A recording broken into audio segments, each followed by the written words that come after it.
Bruce, finally got connected.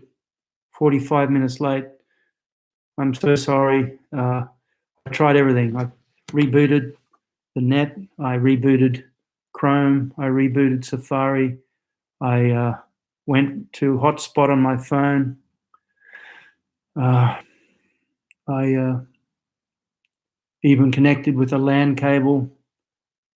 I was getting fast feeds. I was getting fast speed tests, 40 megabytes per second upload, download, 10 megabytes per second upload. My sincere apologies. I feel terrible because I'm sure some people have been waiting. I've been trying to get on since 5 to 3, and nothing was working. I'm so sorry. I left a lot of messages. I don't know if anyone saw them. I feel, yeah, exactly. The NBN is just, it's sugar-coated poison. Urs Rochelle, sorry to keep you waiting, everyone. Daniel Langworthy, Al, good to see you, buddy. I'm sure I've lost a few people. Very disappointing. My bad. I wish I could do something about it.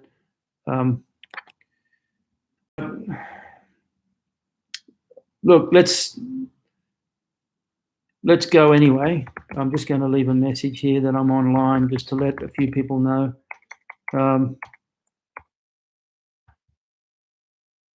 Feel like I'm just going to leave a couple of messages. Let's see. Now it looks like I've got 2 feeds going. But anyway, look, we're here. Chrissy Dunn, modern day version of the car breaking down. No need for sorry. Daniel, look, my apologies. It was Frederick from Sweden. So sorry to keep you waiting. Gaza, everyone, I really appreciate you there.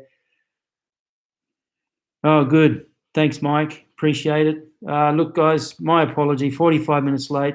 And I had some really interesting information for you. So I think I'll just go ahead anyway. Because today I even came upstairs. I was downstairs in the dojo. I ran upstairs, tried to connect a million ways. Anyway, here we are. Look, and I feel a little bit like the wind's been knocked out of my sails because I had such a fantastic session planned. Can everyone hear me all right? That's the most important thing because I'm going to do a reading today. What I'm going to do is actually read a section from my book, because I think it's kind of relevant when Sosai was, yep, good. Thanks, LD. Please let me know who you are, LD, or where you're from at least. Hi, Kyle. My apologies. I tried every single thing. These things happen. Yeah, I'm looking. Look, the thing about the COVID lockdown is that what we've found is that we've had to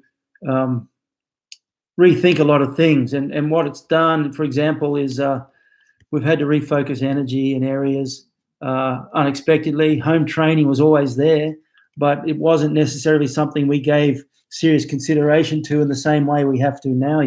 So nothing's really changed, but what really has happened is that for some, the experience has opened doors of new possibilities, which they probably weren't there before. Oh, Dibby Lawson. Okay, of course. I should have known better. Good to see you. Paul Kniep from Germany. Thanks for coming. My apologies, everyone. I feel I'm going to be apologizing all day. But anyway, look, times like this, really what it does is it really magnifies our values. It really magnifies our core values and our deeply held beliefs and habits and so on. And I have a thing called the quintessential flowchart. I'll do a whole session on that one day. It'll have to be pre-recorded because I'll use a flowchart thing to show you. But what it shows is that every single action that we have is driven by our belief system, our core beliefs. And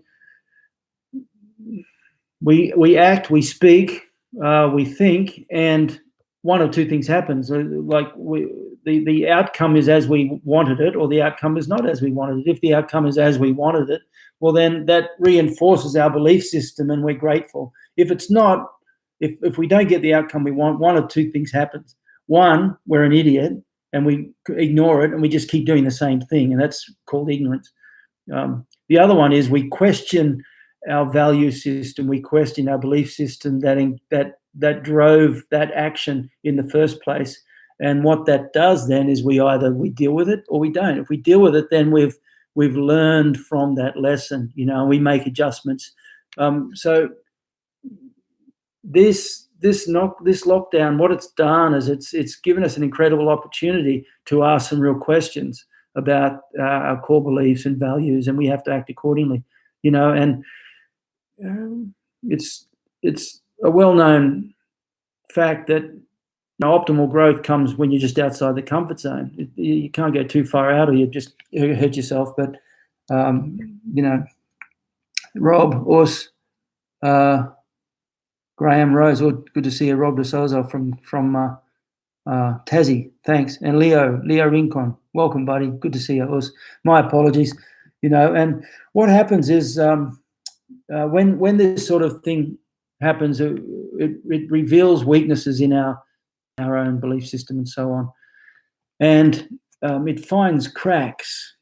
It's like looking at metal fatigue through a special computer. There are sometimes we can't really see things unless we use a magnifying glass, but when we use a magnifying glass, we see cracks in it that we can't see with our naked eye. And I actually call this the Cohen key.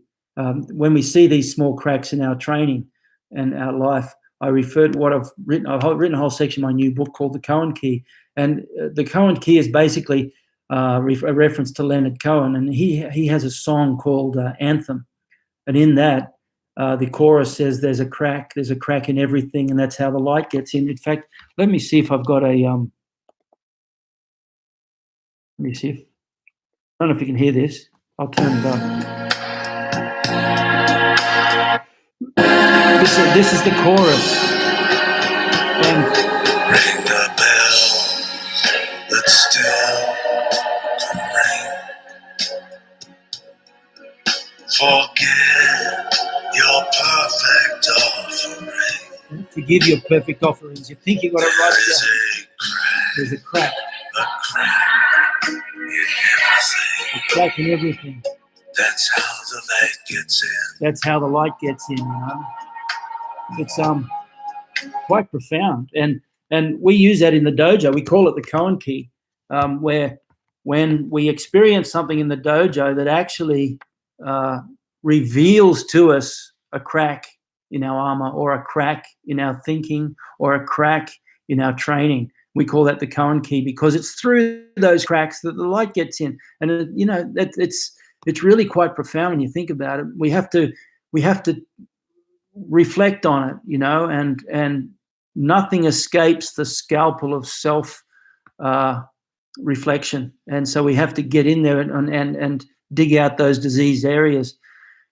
And it's times like this with the COVID-19 lockdown that it's a perfect opportunity to do that sort of thing. And I just wanted to read a section of my book. It's the new version of the Budo Karate of Masayama, and it touches upon a lot of really, really relevant points that we have to come to terms with in this COVID-19 lockdown. So I'm just going to read it now. It's the section from my book on mountain training. Okay. In 1946, Masayama first met Eiji Yoshikawa, the author of the novel Musashi, based on the life and exploits of Miyamoto Musashi, Japan's most famous swordsman. Oyama had enjoyed reading Yoshikawa's novel very much and learned much of the way of the samurai, or Bushido, from Yoshikawa himself. Everyone is my teacher, says Oyama. The history of great warriors and religious renunciants isolating themselves in secluded mountain retreats was well known. Oyama began to formulate plans for his own period of mountain training. He would withdraw from society and forge his own spirit. Soon, the 23-year-old Oyama began the first of his 2 isolated retreats. On the recommendation of a sponsor, he chose to seclude himself at Mount Minobu It was here that Miyamoto Musashi is said to have developed his Nito-ryu style of fencing, and so Masoyama felt in an appropriate place to undertake the rigorous austerities that he had planned. Whilst Oyama's original plan was to remain isolated for a single, unbroken period of 3 full years, circumstances did not allow it, and, disappointed, he was forced to cut short his sojourn. So this is the first thing. He's already been disappointed, but he didn't give up. And, there's a crack. And here we have something like the COVID-19, let's say, where things aren't going to plan, but you don't throw in the towel. So I go on. Yet, if the heart is receptive, out of misfortune, opportunity can always be found. Soon after returning to society from Mount Minobu, Sone Chu, who is Masoyama's Goju instructor, told Oyama about an upcoming tournament to be held in Kyoto in September 1947. It was the first national martial arts championship after the war. Oyama, still relatively unknown, won the karate division. He had been able to test his abilities before all without difficulty, and his period of isolated hardship had been rewarded. Yet, as happy as that made him, he felt there was something still missing, something more to be gained. Oyama felt empty at not having completed the full 3 years of solitude. Encouraged by So, and with the generous offer of financial support from his sponsor, in April 1948, Oyama once again headed to the mountains. This time he chose Mount Kiyosumi in Chiba Prefecture, where for over 1,000 years, had been the home of the Seichoji Temple. He took with him swords, spears, cooking utensils, and among other books, a copy of Yoshikawa's epic novel, Miyamoto Musashi. By the way, Yoshikawa Eiji, who wrote that novel, Miyamoto Musashi, it's probably the most successful novel in post-World War II Japan. But he also became a very good friend of Masoyama. And Usti Panka, Michael Lorden, good to see you, buddy. Thank you for coming. Michael sent me some images of his dojo at home. Boy, oh boy, what a knockout. Michael's written a great book too on Kyokushin. And I'll just send the link there. There's the link for you. And also I have a link for Mike Clark as well, who's written some great books. He wrote that book, Shingi Tai, which that link is go to. He's recently sent me a couple of really good books. One is called Redemption, which is a little bit about him, tells you his journey from being a badass to being a nice guy. And the other one is called Hojo Undo, which basically just means additional training. So anyway, have a look at that link. And what I was saying about Eiji Yoshikawa was that he basically wrote the Kyokushin Dojo Oath. The Dojo Kun that we know was written by Masoyama and Yoshikawa Eiji. So Masoyama presented the ideas. He originally used a Goju Dojo Kun, a 5-line Dojo Kun, but he wanted to expand it. And so he spoke to Yoshikawa, and together they created the Kyokushin Dojo Kun. So I think that's pretty cool that the author of that famous novel wrote our Dojo Kun with Masoyama, Okay, so he was accompanied on his challenge by one of his own students, a Mr. Yashiro. They erected a shack on the mountainside and happily looked forward to the fruits of their 3 years of austerities. Within a short time, however, the isolation was felt keenly. The loneliness would force the mind to play games. Oyama recalls, as the days passed, we who had become accustomed to a cultural life came to feel the inconvenience beyond description. It was not a matter of inconvenience alone, but a profound mental strain caused by the solitude of the deep mountain vastness. For us, during the first 1 or 2 months, the wind sounded as Satan's footsteps. We had nightmares and were awakened many times. Every night we felt solitude and horror, as if we were left behind at the end of the earth or in some abyss of hell. Masoyama, during his previous Mount Minobu sojourn, had learned to overcome the painful solitude by channeling all of his concentration and energy into long hours of daily rigorous training. But Yoshiro could bear it no longer, and after about 6 months, secretly fled the mountain hut. After that, his only human contact was a brief foot of the mountain, chat for a while over a cup of tea, and Oyama would collect food and other supplies before returning to his isolated mountain retreat. I'm just going to change one word there. These visits of Mr. Kayama were a meeting with Buddha in hell for me, especially so after my pupil left the mountain. I often felt as if I waited thousands of days between visits. I warned myself not to anticipate the visits. My training became more intense, and yet solitude distressed me. I must say that the emptiness of solitude is much more painful than the hardship of training. I habitually became lost in thought watching the poor light of the shack. Even the scripture of the Hokkekyo, which I chanted every night, could not soothe my irritated mind. Even zazen could not make me reach a state of serenity of mind. At Mount Kiyosumi, Masayama trained fanatically up to 12 hours a day. Training included periods of fasting. Sometimes, he later said, not by choice, but by necessity. Misogi, spiritual training under buffeting waterfalls. Breaking river stones with his hands and striking tree trunks as natural makiwara. He developed his renowned explosive jumping ability by leaping over flax plants hundreds of times each day. The rapid growing, slender stem would make it measurably more difficult every day. Each day also included a period of study of the ancient classics on the martial arts, Zen, and philosophy. He did not rest a single day. In 1992, during an interview, Masayama was asked what the most difficult aspect of his mountain training was. I was actually an interpreter at that meeting too. That interview was amazing at the time. And even worse than that were the times where there was nothing to eat. On one occasion, the loneliness was almost unbearable, and Oyama wanted desperately to return to civilization. He wrote to Sone Chu for consolation. A reply eventually arrived.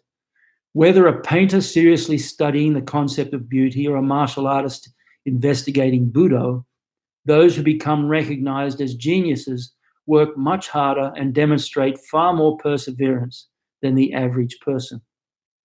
There has never been a genius who has not displayed tremendous effort and fortitude in their particular pursuit.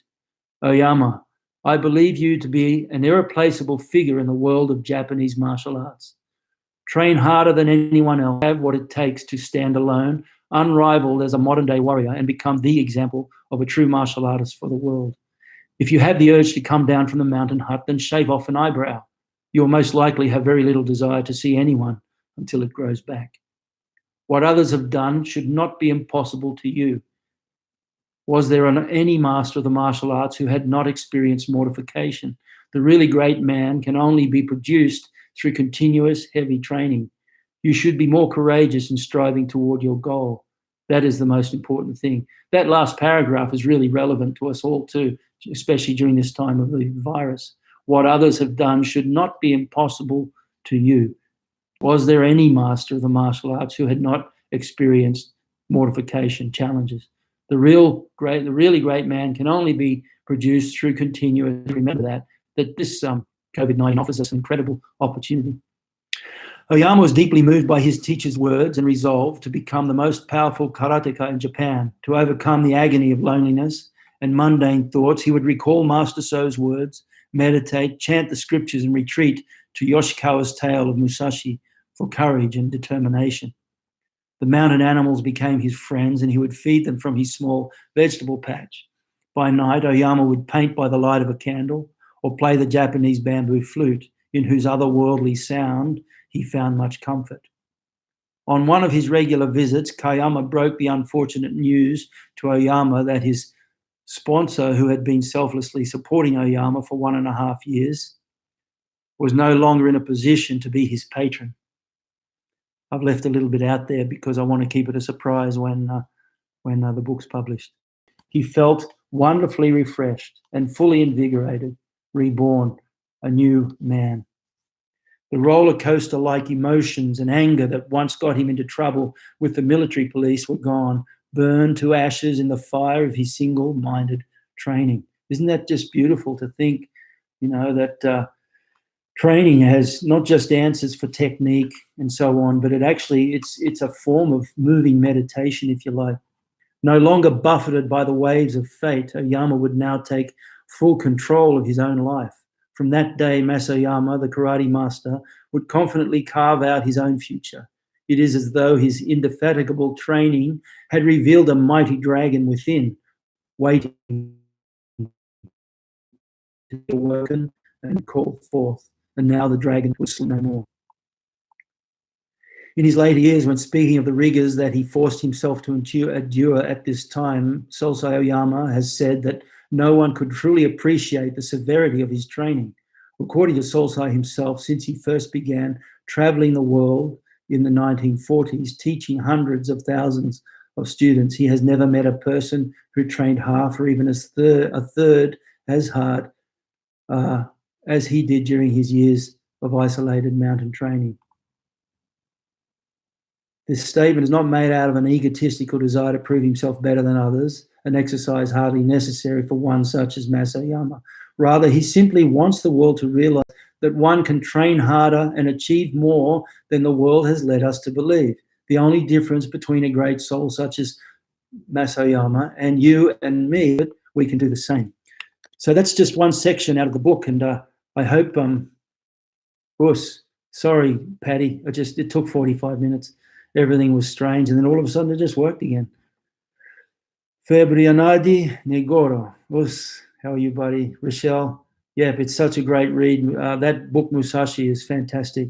Andrea, one of my heroes, Andrea Stopper. Good to see you. Andrea is kind of the martial artist that I think I always wanted to be. But anyway, it's a great book.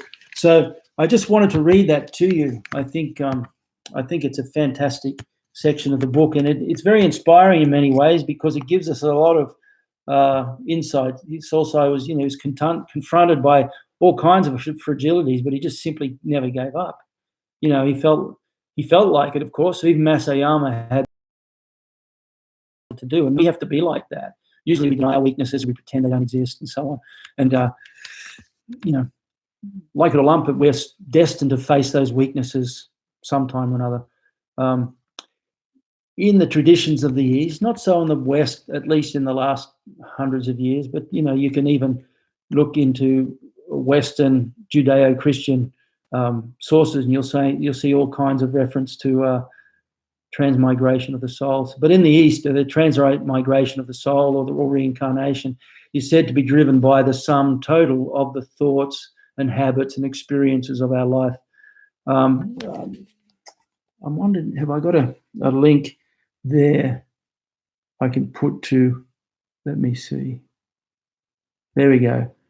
This is a link to a video many years ago. It talks about that. And there's another wonderful quote from the Indian teacher Yogananda, Paramahansa Yogananda, and it's very profound and contains some tremendous lessons. And I'll read that actually if I could. Let me just get to that. Every good, bad, or mixed action deposits in the physical and astral brain of man a seed tendency, which subsequently grows again under favorable circumstances. Good, bad, and mixed sensory stimuli, for example, stir up these threefold tendencies, which then manifest as good, bad, and mixed actions. At death, the sum total of man's tendencies are lodged in the brain of his luminous astral body. Mixed good and bad tendencies cause the soul to seek earthly rebirth in the physical world. So if you think you're running away by hiding from your weakness and so on, and those few words describe very powerfully why we need to take ownership of the direction of our lives. And, you don't have to believe in reincarnation, and belief is never a sound reason to accept or not accept a hypothesis. Kary Mullis is a Nobel Prize winning scientist. He won the Nobel Prize for, Rochelle might be able to tell me, but he's the one that created the whole concept of PCR, which is polymerase chain reaction. And what that did, in a nutshell, it changed science, because before Kary Mullis came up with PCR, polymerase chain reaction, DNA research was limited to the DNA you had. So if you had some DNA off a drop of blood, that's all you had. but polymerase chain reaction allowed him to replicate DNA infinitely.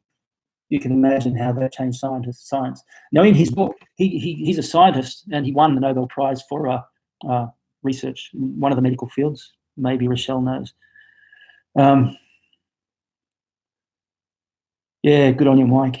I was a bit, I'm glad I got it out. But anyway, in his book, he wrote a really good book called Dancing in the Minefield, I think it is. It's a great little book. But in that, he talks, now he's a scientist. He's a Nobel Prize winning scientist.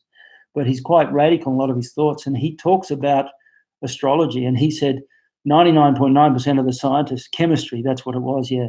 And he talks about how scientists don't accept astrology. He said, but he's never met a scientist yet who actually applied the scientific process to scientists. They just don't believe astrology works, so therefore they just dismiss it. But, you know, he points out that belief is never a sound reason to accept any hypothesis. You know, so whether you believe in reincarnation or not, it's not the point. The point is the lesson in that. And if we really want to claim ownership of the title of a martial artist, or if we really want to live life as a warrior, you know, in the battlefield of life, then we need to be like Oyama and not just be thrown around and buffeted by the winds of karma and destiny and so on like that. You know, we have to take ownership. We have to take responsibility and be single-minded in our pursuit of what we're doing. And it's usually times like this shutdown that we're confronted with our own weaknesses and the cracks in our own facade appear, and we either do something about it or we don't. You know, we sometimes we hope no one notices, and we can hide it to a degree, and you know that's what most people do. You know, so we can keep evolving. I was talking to a friend today who lived in system. You know, you get a grade 10 years ago, and if you don't evolve, well, then you're not really even the quality of that grading. You're either going backwards or forwards. So, you know, I'll use the first name I look at, Rudd, there we go. Never been a better time for a personal revolution, exactly. But let's say Rudd, let's talk about Rudd there. Rudd's karate right now is probably Rudd 2.0, you know, and next year it'll be Rudd 3.0. And just like a good operating system, I think Windows is up to about, let me have a quick look what Windows operating system is up to.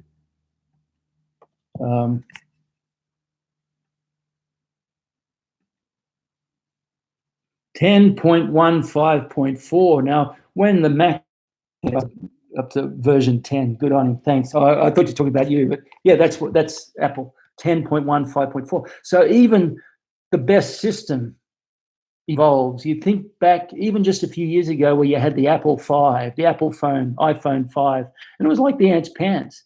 Now the iPhone 5 is like a bit of antiquated history compared to the latest phone. So everything evolves constantly, you know, and I think that's really important to honor that. You're either going forward or you're going backwards. And we really need to claim ownership of our own destiny. We don't want to just let the winds of fortune buffet us along. So one of the ways that we can address this in training is constantly ask questions. And I've got a few questions. Let me have a look at them here.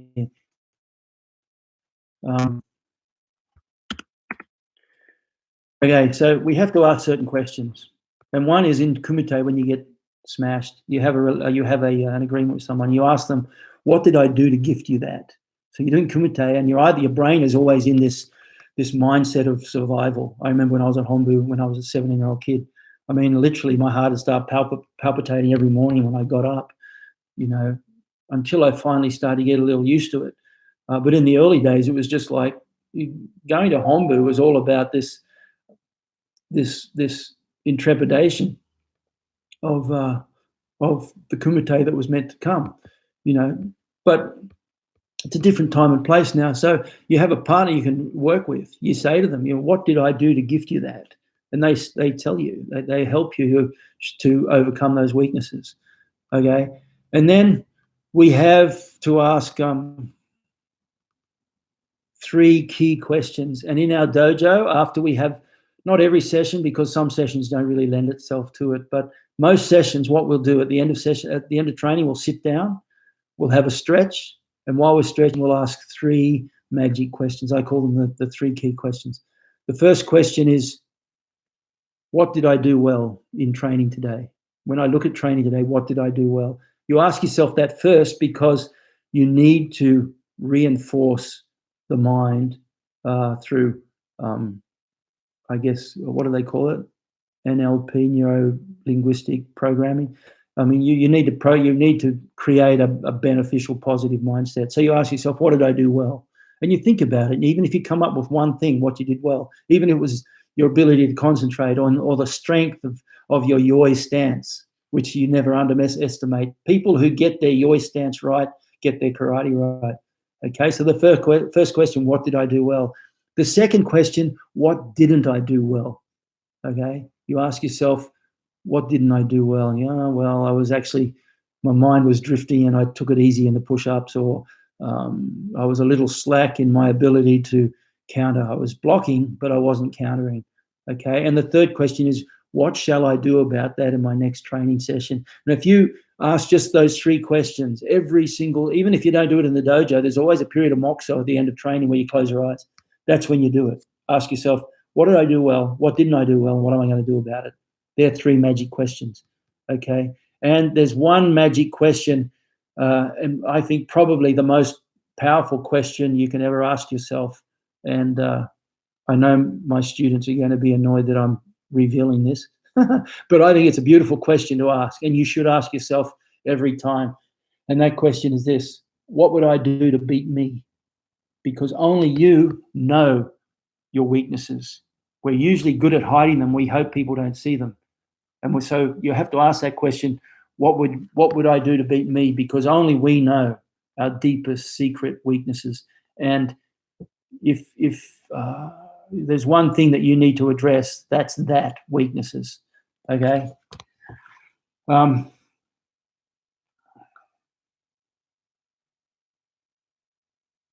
Rochelle's a scientist, yeah, indeed. No, she is. She's yeah, it's just sign of virtue feeling. That does it. That's it. It's like what's that American commentator Ben Shapiro says? Your facts aren't affected by your feelings. You're an idiot. Oh, what did you say that for? Oh, you don't have to get angry. It's just a fact. It's just like facts don't listen to your feelings. But anyway, okay. So another thing too is that we find with this COVID-19 is the concept of space, and all my students will understand. I know Al's there, and anyone, even Daniel Langworthy, who's trained with me in different seminars and so on. We talk about creating space. Space, this is why I say that one zone trumps the previous zone. So if you want to go from kick zone to punch zone to headbutt elbow range to stand-up range to ground range, each range trumps the range before it. And it trumps it because of one thing, and that's space. The more space you can take away from someone, the less advantage they have. And something like this COVID-19 lockdown, what it does is it steals space from us. It steals the space that we're used to be able to go about life comfortably, and so we have to make that space up. And, there are many areas of life. It's not like when we have space taken in one area, it's taken in another. So we always have a choice. We can find at least one area or life or another to create new space. And even when you're under pressure, you can always take ownership and find some way to train, find some way to do a little bit. It's only when you have no space at all that you're really in trouble. That's claustrophobia, and that's very unpleasant, especially when you're grappling with someone who's 110 kilograms and they know just how to place their weight right on your chest so you can't breathe anymore. So we have to constantly find space in one dimension of life or another. And I say there are 2 primary areas in life. There's within us and without us. And within us we have, physical health and spiritual and intellectual, and without we have everything else. And that's our family and our social responsibilities and our financial management and our income and career. And, these sort of things those areas of life within and without, we'll always be able to find somewhere where we can create more space. The COVID-19 lockdown has taken some space away. I know that my wife and I both got laid off with work, and so financially, that space being taken away is a real killer.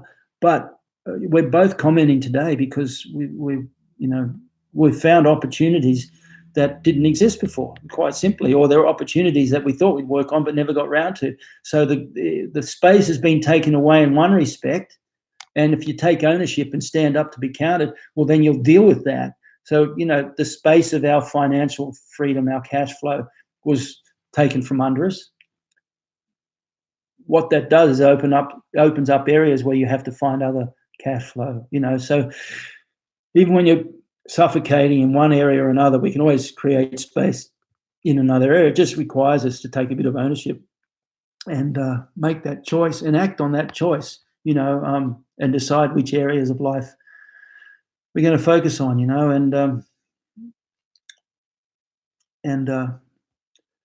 I feel like I'm preaching to the converted here, because everyone here is a martial artist, and that already means that you're making a real effort. And I appreciate you coming along. The fact that I was 45 minutes late and you came, I'm so appreciative of that.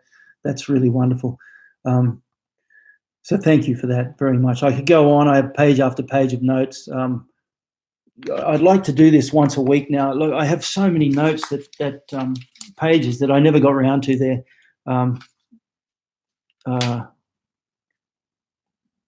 If you would like to, if you've got any questions or anything, or comments, I'm open to it.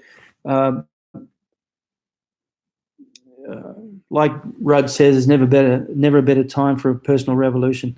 I just think I read those words of Oyama that I've quoted in my book, and it's very inspiring. People don't realize how difficult a time he went. Well, not only was he trying to be the best he could be at a level that people can't even comprehend, he was Zainichi. He was Korean in Japan post-war. What the Japanese did to the Koreans was unforgivable, and what he faced on a personal level, which I'll address in the book, if not this one, some of the things that happened to him, which people don't know about, the way that he was cheated constantly simply because he was Korean. Very, very profound that he just got on with it, and he didn't hold grudges. He just decided to make the best of what he had. And I think that's a really wonderful example for all of us, because it sets an example of how we can behave and how we can change our mindset and how we can adapt to the current situation and move forward from that. For me, the dojos have closed, the cash flow's a tough time, but I'm getting these online videos done, and I'm really happy. I've met so many people through this. We don't get many numbers here. Right now there's 27 people, but through Patreon, and thank you everyone who's with Patreon. Gosh, it's making a difference. You have no idea. And everything that I'm using that's coming through Patreon, I'm using to make more videos and improve the quality of what I'm doing there. I just put a link to Patreon there. Paddy Pinto's there too. That's a link to Paddy Pinto's Kyokushin Shuffle. He has some good stuff going on there. Paddy's another example. He's a dojo operator. He's in the same boat, and there he is. He's gone online doing these fantastic interviews and doing online training. A lot of people, cream rises to the top, and I just think it's fantastic what people are doing there. Question: Budo is an unforgiving mirror we are all used to standing in front of in our training. Thank you for helping me. Yeah, look, that's a really good comment, Mike. I always say I'll do a whole session on my above the line, below the line theories that I talk about with people. And that line is the line of character. Okay, so there are certain behaviors that take you above the line, certain behaviors take you below the line. And that line is the line of character integrity. And someone asked, well, what is character? And here's my definition of character. Character is the ability to keep a promise that you've made to yourself or to someone else when no one else is around, when the passion of making that promise is over, and when you're standing naked in front of the mirror.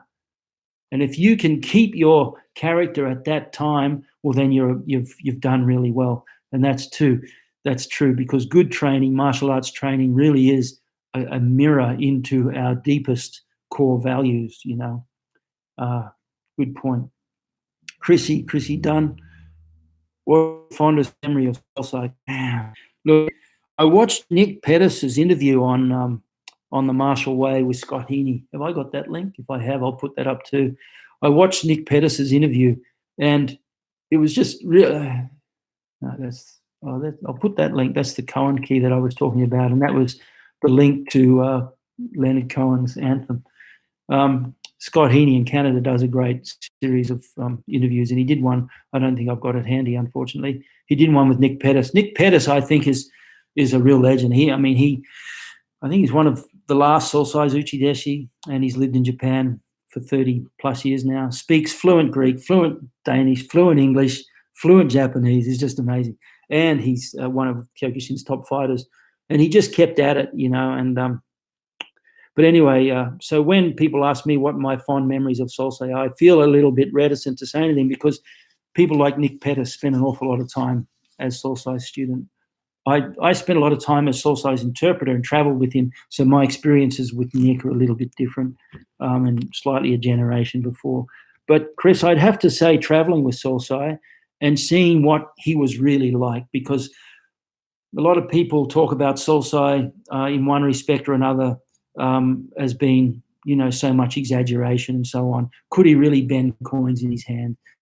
All these sort of things. Well, if you can't believe it, you can't believe it. There's nothing anyone can do. But for me, the thing that touched me most was how incredibly full of kindness and love he was for people when we travel. As Nick will tell you, when he was angry, he was angry. In training, if he thought someone wasn't pulling their weight, he'd let out a growl like a lion, and it'd send a shiver down your spine. But when he was loving, and I'm going to show you something. When he was loving and considerate, he was the love that poured out of him was incredible. And I often experience that because we travel, and when I travel as his interpreter. Interpreting is a funky thing because people don't even know you're there. This guy is having a conversation with this guy, and his mind is in him, and his mind is in him, and I don't exist, but I'm in the middle interpreting. And sometimes I see where sometimes people try to change the conversation. They'll say they had this conversation with Sosai, or they told Sosai this, I'm going to do this. But the fact was, it was completely the other way around. I kept notes. I have notes of pretty well every conversation I ever interpreted for Sosai.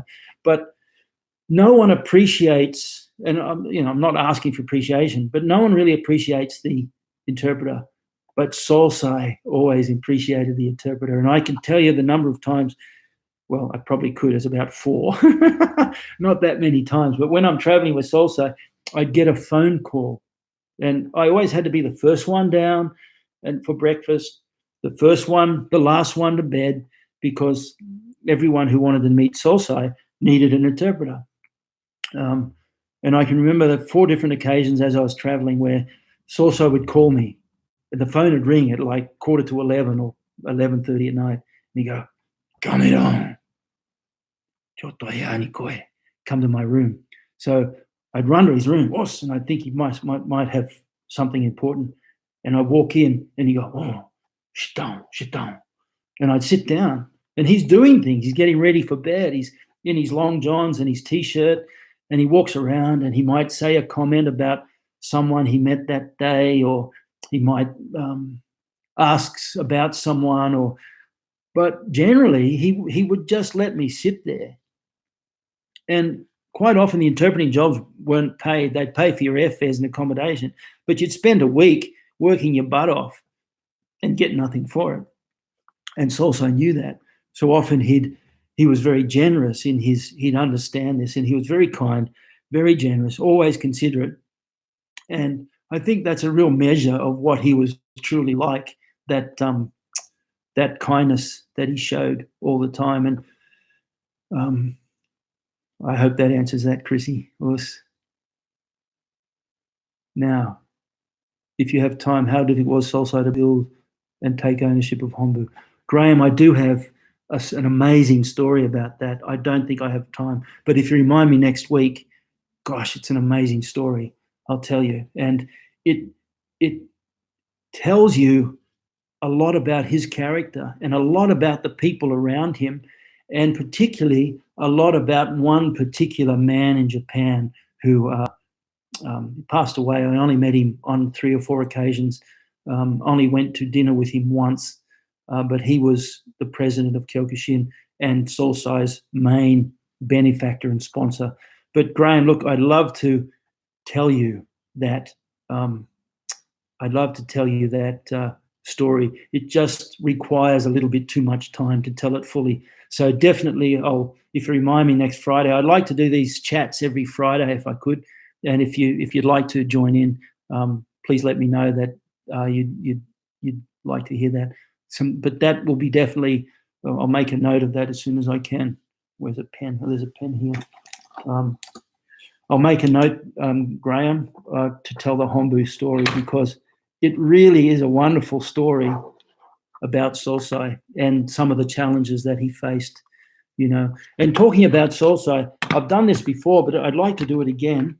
This is my my pad that I use for it's called, what's it called? Zen Brush, is it? Let me close it and open it again. Zen Brush 2. Anyone who likes Japanese, this is, and you use an Apple pencil. I use my fingertip, but if you can imagine, I don't know if you can see that. So it's a fantastic way to practice your Japanese writing. And now, Sosai, if you ever look at any signature, any autograph of Sosai, he wrote his name and then he wrote a thing at the end. And I asked him what it was once, and to this day I regret, because he drew it on a piece of paper, and I should have just asked him for the piece of paper, but I didn't. But anyway, this is the characters. Let's see if I can remember the.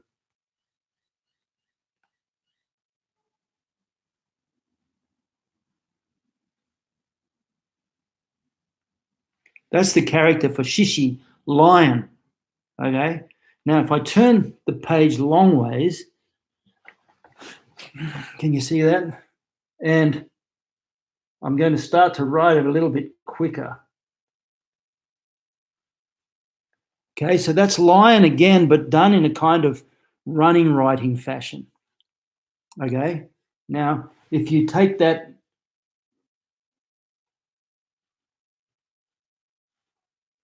make it a running writing even further, and then write to where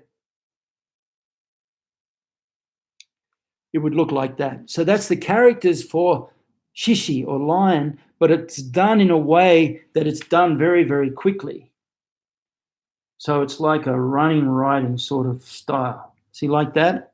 Now, Sosai did that for me. He drew Shishi and then he did it in graduation, faster and faster, running writing, and it came out to look like this.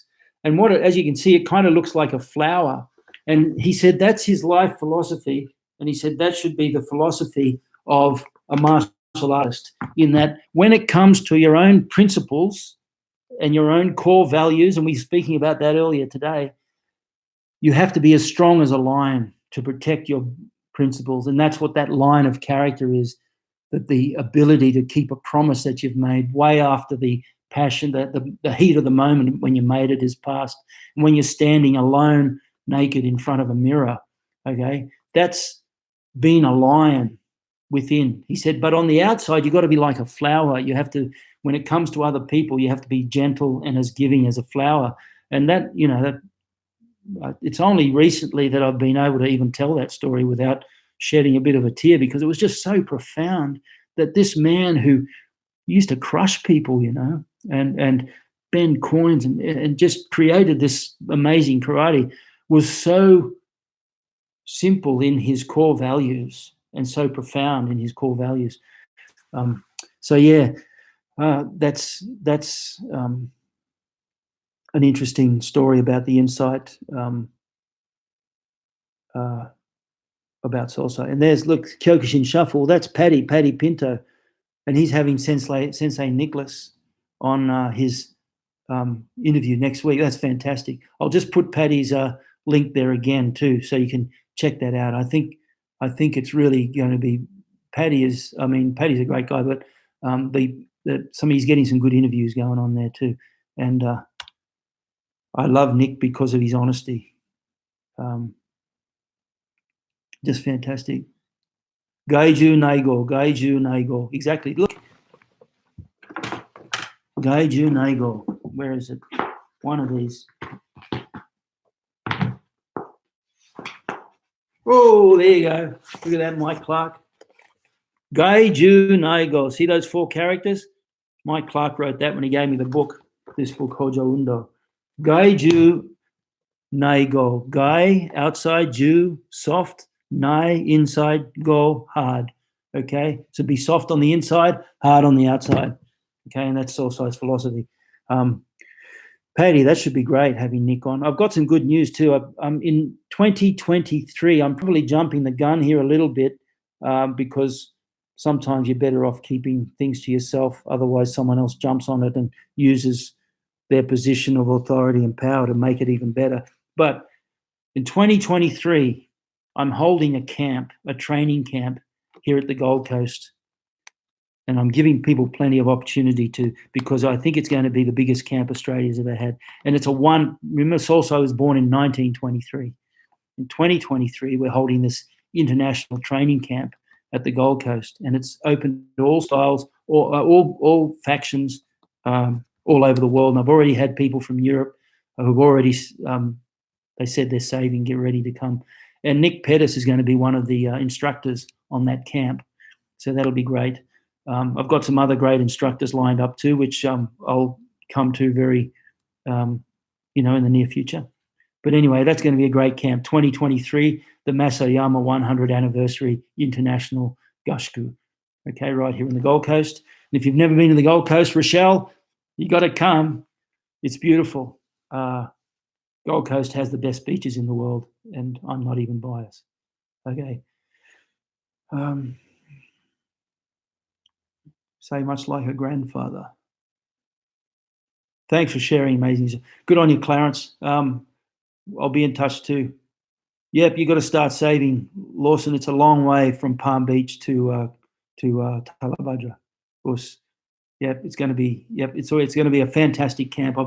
And we have limits. The place only holds about 200 people. I guarantee 200 will book ahead of time. It's going to be fantastic with some amazing instructors. Thank you very much. I'll wind it up there. I'm so sorry about being so late. I have no idea what happened. I tried everything. I ran from downstairs with all my stuff upstairs, and I sat here at the lounge room rather than the dojo downstairs. Turned things off, turned things on, rebooted, tried different web browsers. Nothing happened, then suddenly it just worked. Okay. So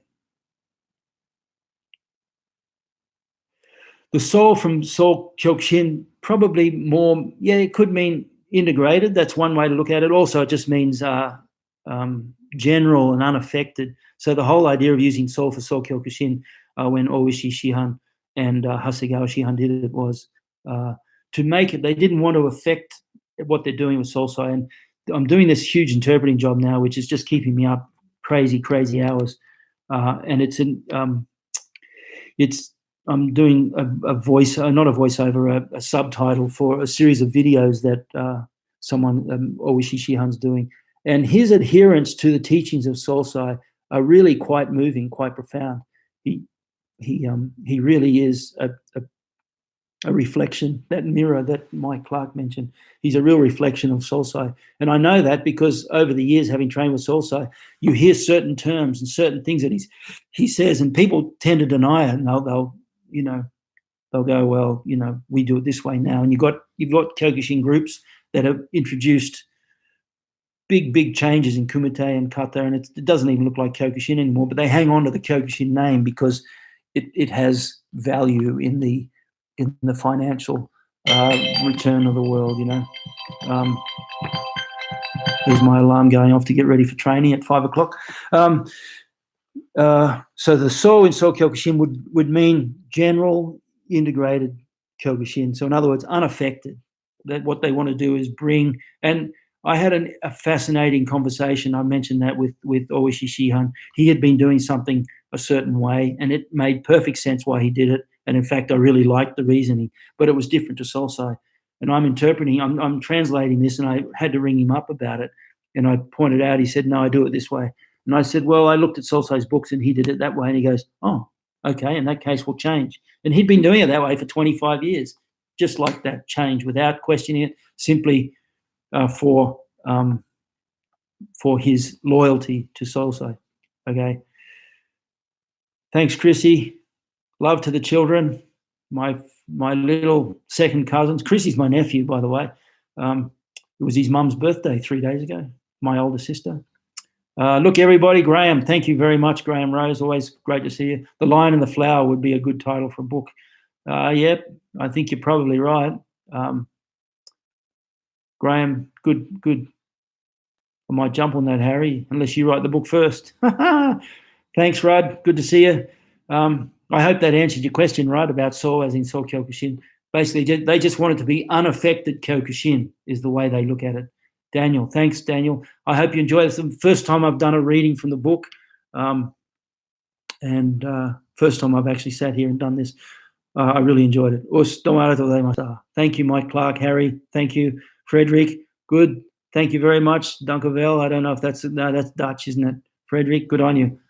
Heather and Harry. Thank you, everyone. I'm going to get ready. I've got training at 5, so I've got a little bit of time to go and warm up. It's about 7 or 8 degrees here. It's the coldest it's been for ages. My son came and trained. He's from Brisbane, 90 kilometres up the road. He freaked out. He said, how is it possible that it's this cold here? Because we live up the top of a mountain, so it's much colder here than in most places. I'm just going to see if I can find the temperature, but I know it's pretty chilly at the moment. It's probably about maybe not 7 or 8. 7 or 8 tonight, they reckon. It's probably about 10 or 11 degrees now, which in Fahrenheit, what's that, 20? That's about 50 degrees Fahrenheit. What's everyone? Thanks, Paul. Good to see you, buddy. And I appreciate all my Patreon family. Thank you so much. If you're not a Patreon member, get along, share the love. It's what's allowing me to do these videos at the moment. And if you haven't subscribed, please do so. Click the notifications bell. And most of all, I really want people to share. Please share it if you can. That's what makes all the difference. Thank you for hanging in here. And we went right over time for that. Thank you.